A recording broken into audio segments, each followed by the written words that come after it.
The girl barely acknowledged her stepmom's efforts. She kind of picked at the cake a little bit. She said she felt sick, and she left the table. Claire is feeling hurt and disappointed at this point. Totally understandably. And now what's interesting is over the years, Claire and her stepdaughter built a good relationship. And they were talking one day, and they were able to reflect back on that very birthday night. Several years later, right? Many years later, yeah. And the stepdaughter was able to verbalize her experience. And this is what she said. She said, I felt so bad about not eating your cake, but I just felt funny. I don't even know why. It just felt wrong. It's weird. Like if I ate that cake, it meant I was being mean to my mom. Welcome to the Blended Family Coaching Show, where you'll discover how to move your stepfamily from just surviving to truly thriving. Grab your headphones and listen in as we share practical, real-life strategies for building healthy bonds. Understanding the kids' perspective. Romance and partnership. Parenting with great teamwork. And yes, even co-parenting with a difficult ex. We're Mike and Kim Anderson, and we believe with the right tools, every step couple can overcome the common challenges of stepfamily life. Join us for authentic and sometimes comical conversations to discover how you can lead your family with confidence and create the future you really want. Well, hey, thank you so much for joining us today. Yes, welcome. Today is March 31st, 2020. Can you believe a quarter of the year is done already? No, I can't believe it. Now, we had a goal to reach today. We wanted to get to 50 ratings on Apple Podcasts, and we're not quite there yet. So would you help us by just giving us a star rating right now? Like literally press pause, go to the ratings and reviews section and just rate us. And if you happen to be catching this after March 31st of 2020, guess what? That's okay. You can go ahead and give us a rating anyway. We really want to thank you for joining us in trying to make this resource accessible to other blended family couples. And by giving us ratings and reviews, you help us do that. So thanks so much. Yeah. Now, the last few episodes, we've been focusing on our kids, and there's a really good reason why we've spent so much time talking about things like how to approach stepkids when you're spending extended time with them, especially over spring break, right? That was episode 25. And what to do if you're experiencing competition with a stepchild. Oh, I've never experienced that. Oh, yes, you have. That was episode 26. We also talked about the importance of setting clear boundaries, which of course extends to our kids, episode 27. And last week we had our first guest. Ooh, that was fun. Yes, Amanda Reeder, who gave us some valuable insights into counterwill and why our kids sometimes refuse to follow our direction. Yeah. So if you missed any of those, you want to go back and listen. Now, today's episode is also focused on our kids and understanding their behaviors. Specifically today, we're going to talk about loyalty binds. Bum, bum, bum. And the reason why we spend so much time here and why we often talk, Mike and I, we talk a lot about the importance of understanding our kids' perspectives. Yep. And this is because if we're unable to get into our kids' shoes and see the circumstances through their unique lens, we're going to have a really difficult time with bonding and building strong relationships in our blended family. I agree with that, yeah. We're also going to struggle to maintain peace and order in our home because we all know that kids can create a lot of chaos. Really? Right?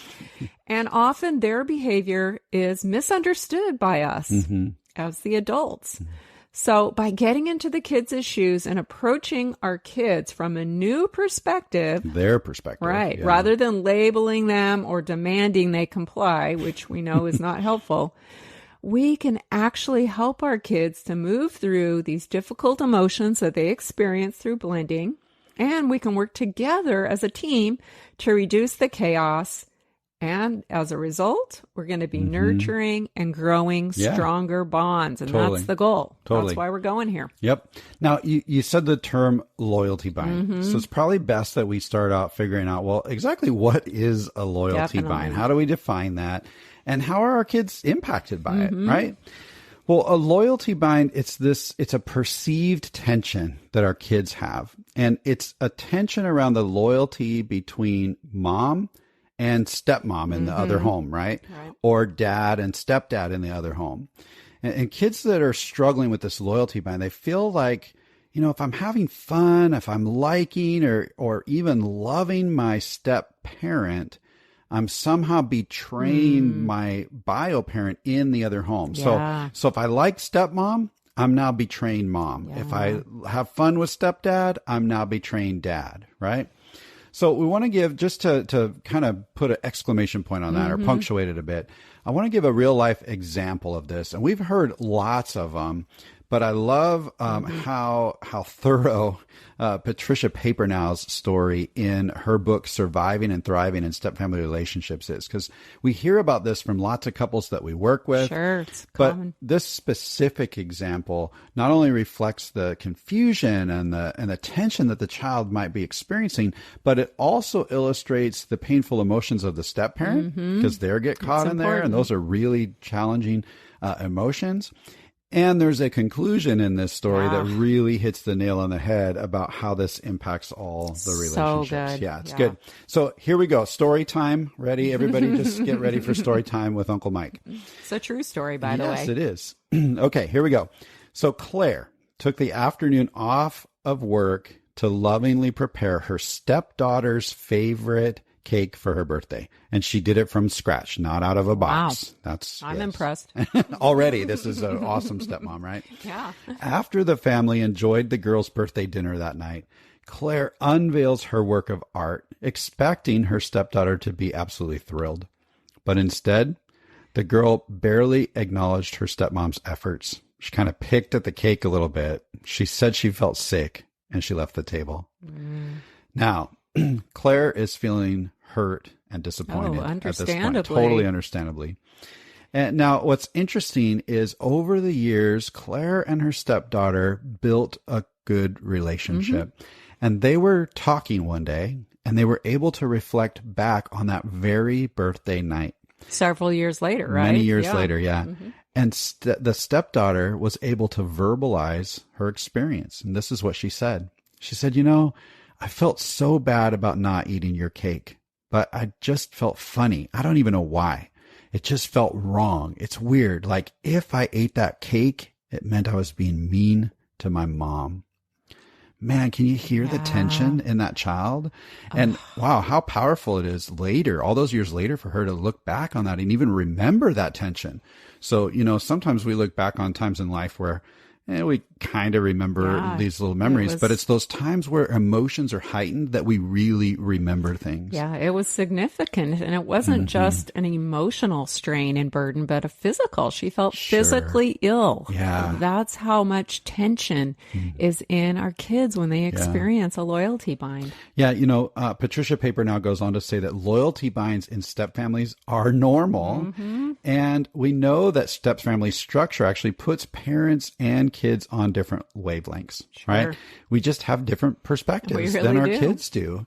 And so we want to talk about that, and we want to talk about, well, how can we do something about this? What can we do to begin to loosen these binds that our kids experience? So let's talk about what we're going to do about it. And we're going to take all this from three different perspectives. First, we're going to focus on how to support the kids emotionally through all this, right? That's the first step. We want to try to loosen it. That's right. Then we're going to help the step parents cope with it too, because how often do step parents feel like they're left in the dust? This is one of those dynamics that makes them feel that way, just like Claire did. The pain is real. And then finally, we're going to talk about what it is that bio parents need to focus on in their own behavior in order to keep from inadvertently kind of feeding into these loyalty binds. So those are the three perspectives that we're going to take as we go through this today.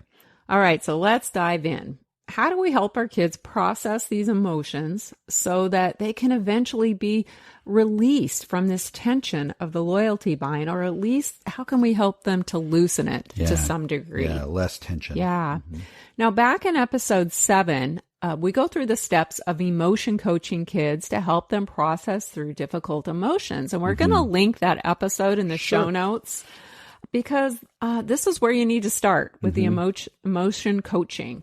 You want to provide your child with a safe space to talk about what's going on, to kind of bring their feelings up to the surface. Yeah.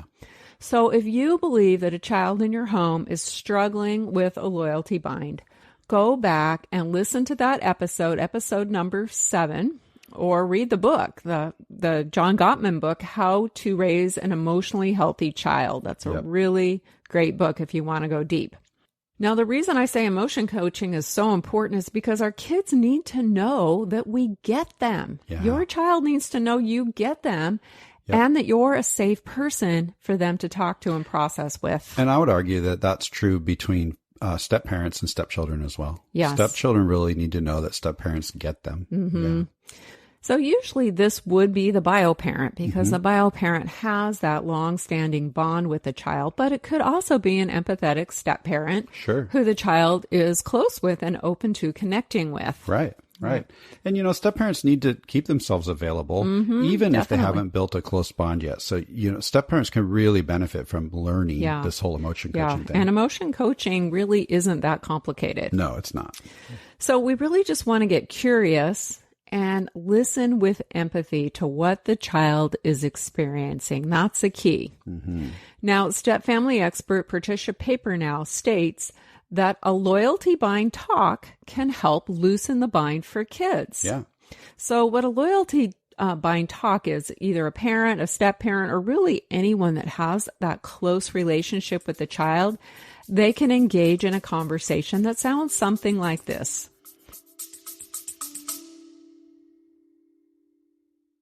We're so excited to let you know about something brand new we've created just for you. We've realized that with so many episodes available here on the show, it might feel a bit overwhelming to find the topics that matter most to you.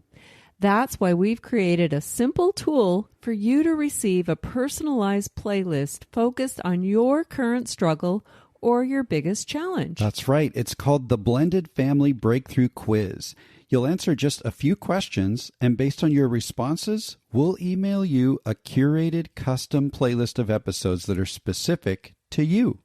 This simple quiz will direct you to the most impactful episodes that pertain to you personally and keep you on track in your journey of discovery, learning, and growth. So, scroll all the way to the bottom of the show notes for this episode and click the link to take the Blended Family Breakthrough Quiz today. Okay, let's get back to the discussion. All right, here it is. Listen, honey, I know that having a step-parent can be kind of confusing. I want you to know that your mom will always have a special and permanent place in your heart and in your life. I hope you do come to care about your stepmom, and if you do, her place in your heart will be a totally different place from your mom's place. Yeah, you see how it's just making it okay to have a relationship with mom and with stepmom? That's really how we're loosening loyalty binds. So rather than trying to fix the change, we're not going to get rid of stepmom, right? Rather than trying to fix that from the child's perspectives, we're really just putting our empathy skills to work. We're allowing the child to express their negative feelings that they might have about the step-parent. They might say something like, well, I really hate Claire. I don't want to be around her. You could hear that. And that's okay. There are times where they're going to feel that. You know what? There's times when bio kids say they hate their bio parents too, right? It's not just a step-parent thing. But we're going to allow them to express what they need to express, and then we're going to respond empathetically. If they come at you with something like that, you might say, well, it does change things when Claire's here. I agree with that. It used to be just you and I know this is hard for you sometimes. Right. You're empathizing. Yeah, totally. Just putting your empathy skills to work. Now, you can put your own perspectives and your emotions aside while you do this. We want to try not to be defensive or to react when a child shares something that's hurtful or disappointing, even while we're holding healthy boundaries. So stay focused on understanding their perspective by listening much more than you speak. Yeah. Get to be a really good question asker. Yeah. And stay in that mindset of curiosity. Yeah. And kids tend to shut down when we get defensive. We Sure. want to keep the child talking and open. So Definitely. we've got to put our own stuff aside to let them express. And truthfully, this is hard for us because it is really emotional when when our child expresses that they don't like our spouse. Yeah, it's hard. That's a really difficult thing to do, but we want to be able to grow that relationship between bio parent and child, as well as step parent and child. And if we start making them feel like we're forcing them to love step parent, then we're getting off track. Yeah. And so we've got to have these empathy skills. Probably the most powerful piece of emotion coaching is helping the child label their emotion. So that's where our curiosity question asking piece comes in. Trying to ask, well, what is it that you're feeling? Right?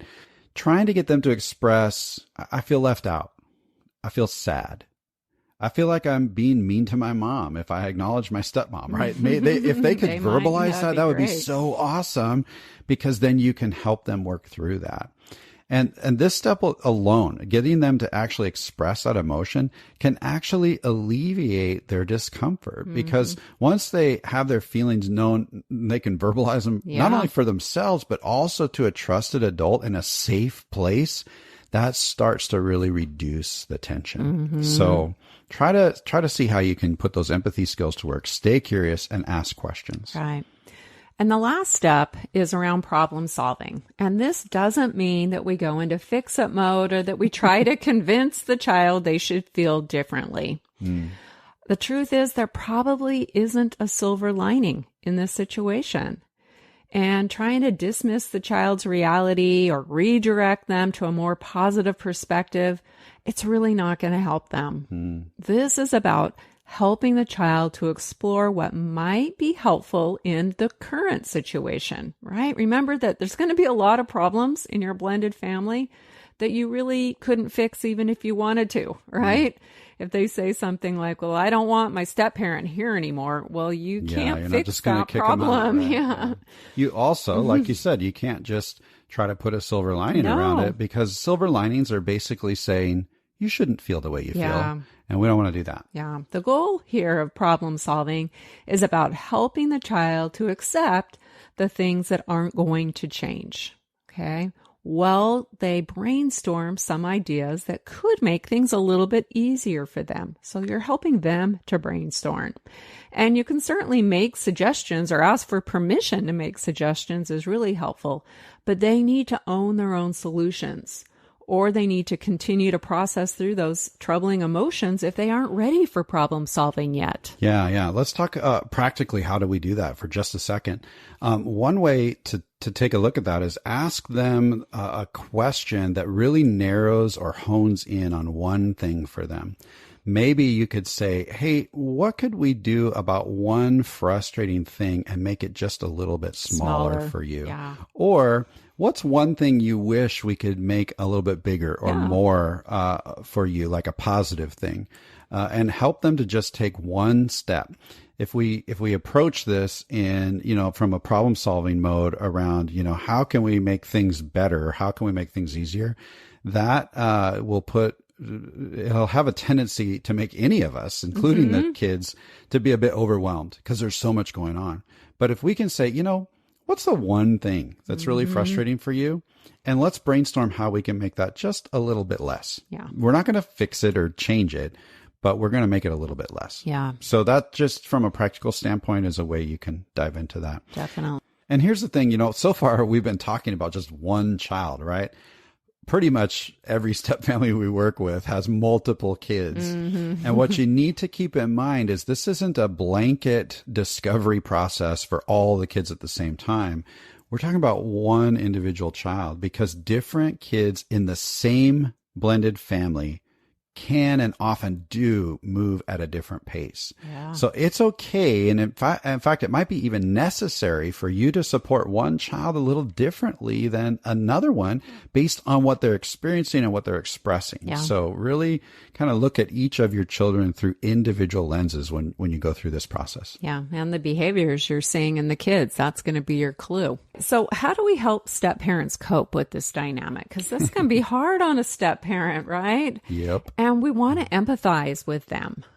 Now, in our story, stepmom Claire, she had to be crushed after working so hard to make her stepdaughter's birthday special. Yeah. Yep. She was probably expecting lots of kudos, right? I mean, Sure. I would be.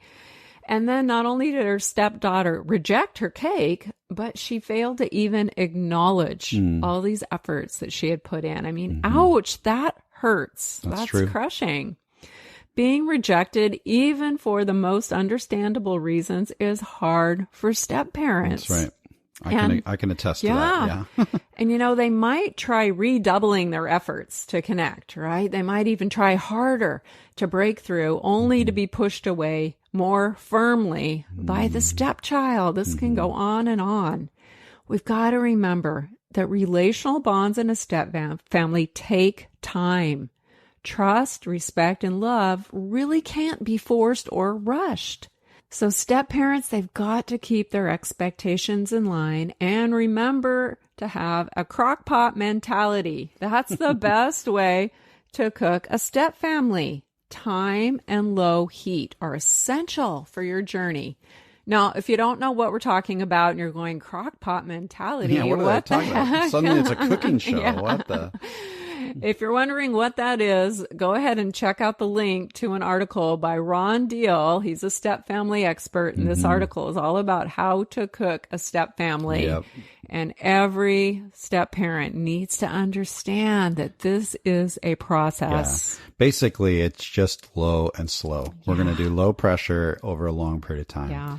And that can be really challenging because what we want is instant relationships. We live in a microwave culture, not a crock pot culture. We also want to be acknowledged when we put in some big efforts. That's right. That's right. Without understanding what's underneath it all. And that's what we're trying to help you do here, is to really understand what's underneath some of these behaviors that our kids are exhibiting that are sometimes we misunderstand. That's right.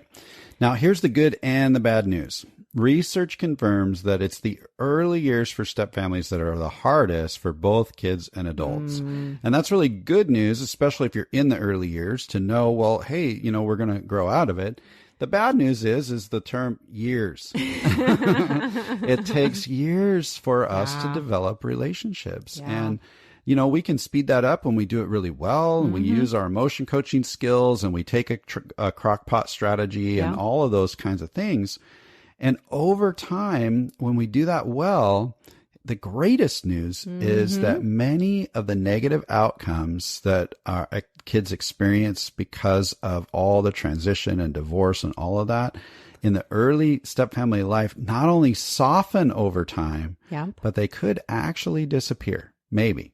So that can be really hopeful. Yes. Research confirms that when we do this well, the outcomes can be really good. Yeah, it's don't lose So hope. don't lose hope. Don't give up. And step parents, as another step parent who's been rejected many, many times, I want to really encourage you, as hard as it is, don't shut down.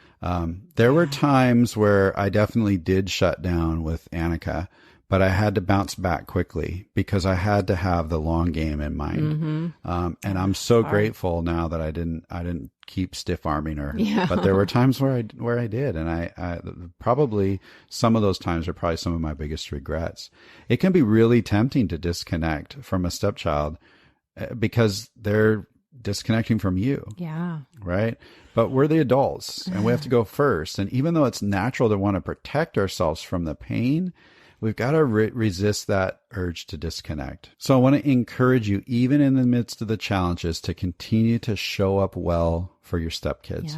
And then, you know, you got to have self-care in mind. Find a safe person or a counselor to process some of the emotions, learn how to best cope with the pain that comes with some of this.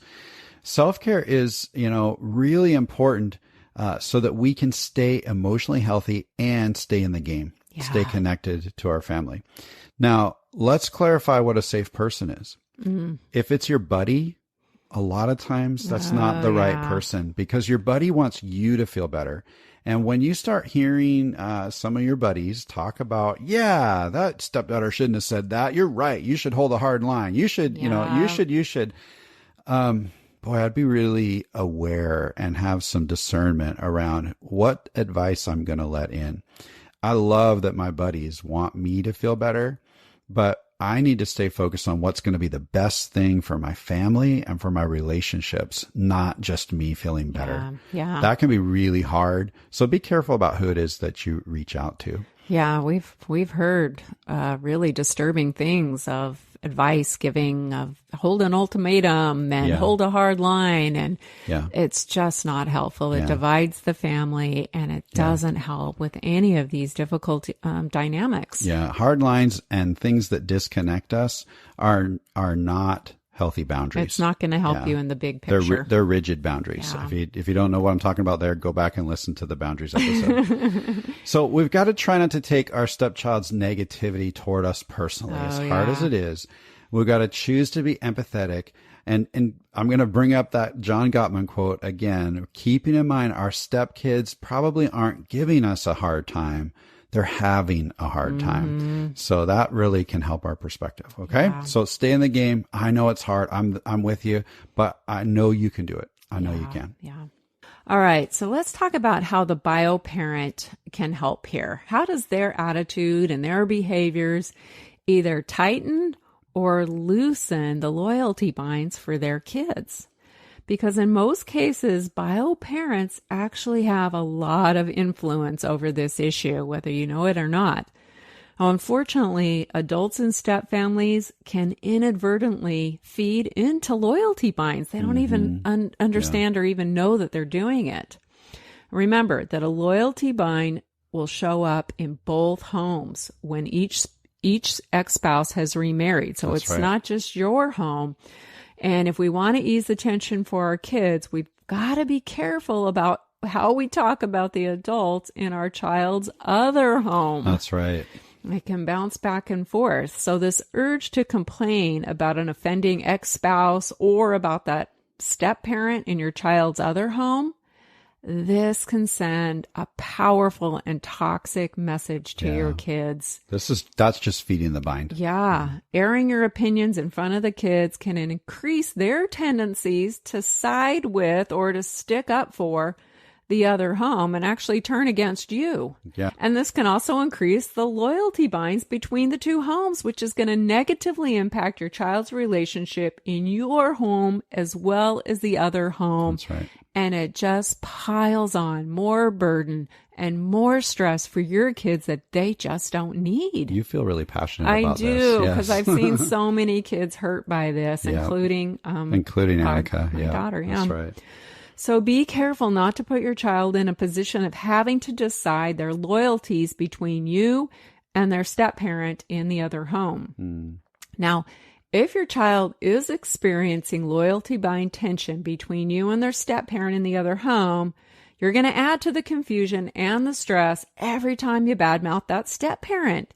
Even moderate tension between the adults in the two homes is really difficult for your kids. I just can't say it enough. I'm sorry. Well, you know what? I want people to know that if you're listening, this is a really hard thing. And I've watched Kim have to experience that. You didn't always do this well, always, honey. No. But there were many times when Annika was hurt by her stepmom in the other home, and you were masterful at how you held your tongue and how you spoke about that other home many times. And I know that underneath you were hurting. Oh, yeah. And it was hard. And because I know what came out after the doors were closed. You were like, oh, son of a gun. You were my safe person. That's right. Yeah. And so, in no way, as passionate as Kim sounds and as directive as she sounds right now with all this, in no way was this easy for her over the years. So if you're struggling with that as a bio parent and you are fed up with your ex, you're fed up with your ex's new partner, the urge to badmouth them, save that for a counselor. Other times, because when you allow your kids in earshot of that just feeds this loyalty bind and it builds on the tension. And it doesn't do you any favors as a parent. Yeah. So I just want you to know Kim is speaking from the heart here. Yeah. Kids just aren't emotionally mature enough to handle it. That's the bottom line. Yep. So that's what not to do. But here's what you can do. Good. You can give your kids a clear message that it's okay for them to care for that step parent in the other home. And you won't be hurt by that relationship. That's right. what you want your kids to know. Yep. Now, if your child is really excited about spending time with their step parent and they want to tell you about this fun, great time they had in their other home, engage with them. Be happy for them. Is that hard? It's so hard. But the bottom line is it's a really good thing for your kids. That's right. It's great if your kids connect with that other step parent and have good, warm feelings towards them. It's so much better for their life.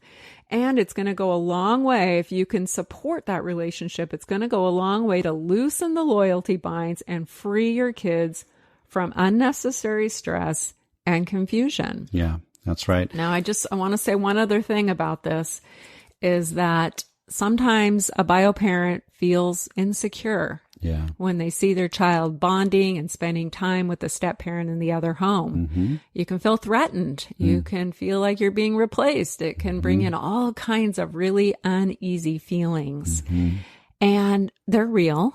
Yep. We don't want to discount that, but we want to tell you that your child loves you and has a deep binding bond with you that no step parent can break. Yeah, that's right. So stay secure, rise up and be the parent your child needs by allowing them to love that step parent. You're giving them a gift when you do that. Yeah, I agree. I think what I love about what you just said too is that the feelings are real. And that's true. The emotions are real, but the thoughts or the beliefs underneath that are driving the emotions actually are lies. Yeah. This belief that we can be replaced by a step parent. Oh no, you can't. It's not it's just not a reality. A right belief. So we have to get our belief right. And when our belief becomes right, then our emotions can fall in line. Yeah. So I love the way you said that. That was really important to share. Yeah. You know, the reality is we don't have control over the adults in the other home. No. Right. And they're probably going to do some things we don't agree with. Otherwise, maybe that divorce wouldn't have happened. Right. But what we can focus on, instead of trying to focus on changing them, we can focus on, Kim says it this way, keep our side of the street clean. Yeah. Right. Don't worry about what the other side of the street looks like. But we want to avoid the negative talk so that we can stop reinforcing these loyalty binds. Yeah, free our kids up. Yeah, focus on what's best for the kids and reducing that tension. We can also work together as a team and help each other.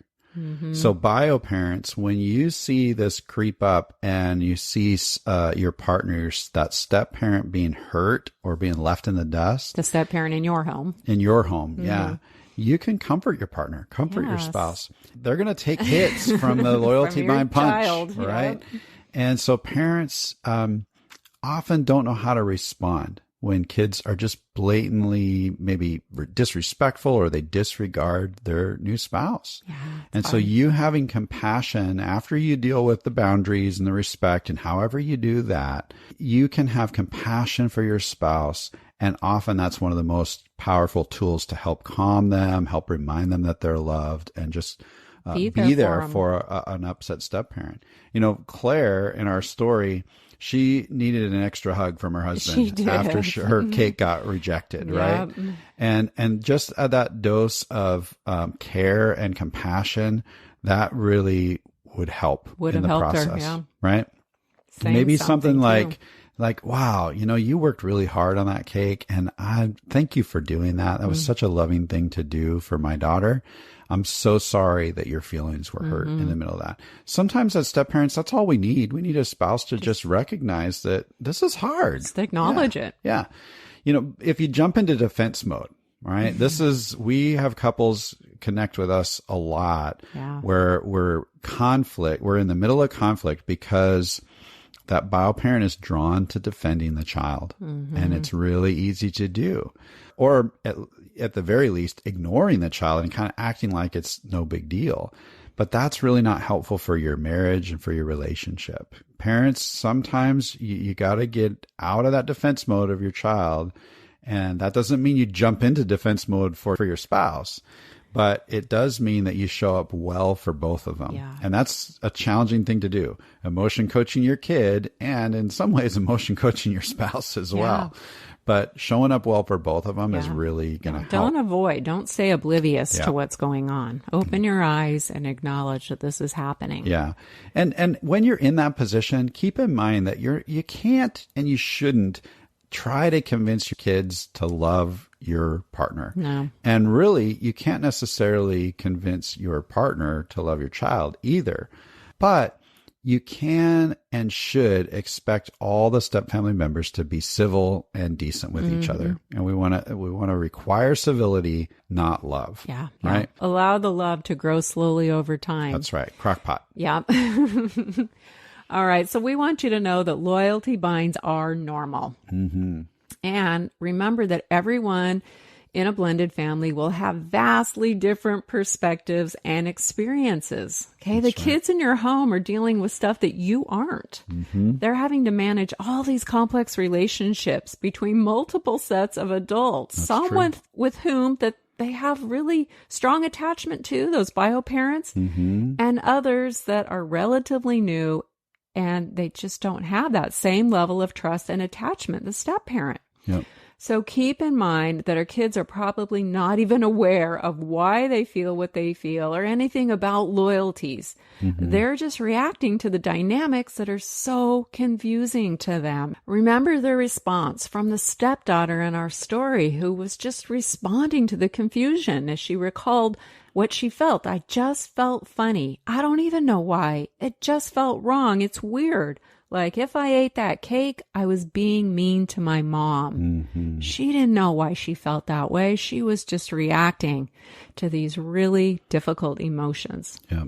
Remember, just because a child appears to be rejecting a step parent doesn't mean they don't enjoy or care for that step parent. That's right. They might just be experiencing a loyalty bind. Yeah, and that's a tough thing. Step parents need to hear that. Just because you feel rejected doesn't mean they don't like you. They might be really stuck in this loyalty bind. So examine what's going on. Yeah. Yeah. And the stepdaughter may have really appreciated the effort that stepmom put into making that cake. But when the moment hit, the loyalty bind Emotion took over. Yep, that's right. So we're going to be patient, and we're going to remember that relational bonds in a blended family take time to develop. Yep. So it's not an overnight thing. But in the meantime, there are some things that we can do to help ease these loyalty bind tensions. So we hope that we've been able to help you with that today. Yeah, we're going to show up well for the kids, emotion coach them. We're going to make sure that the step parent can make it through, and we're going to comfort them and support them.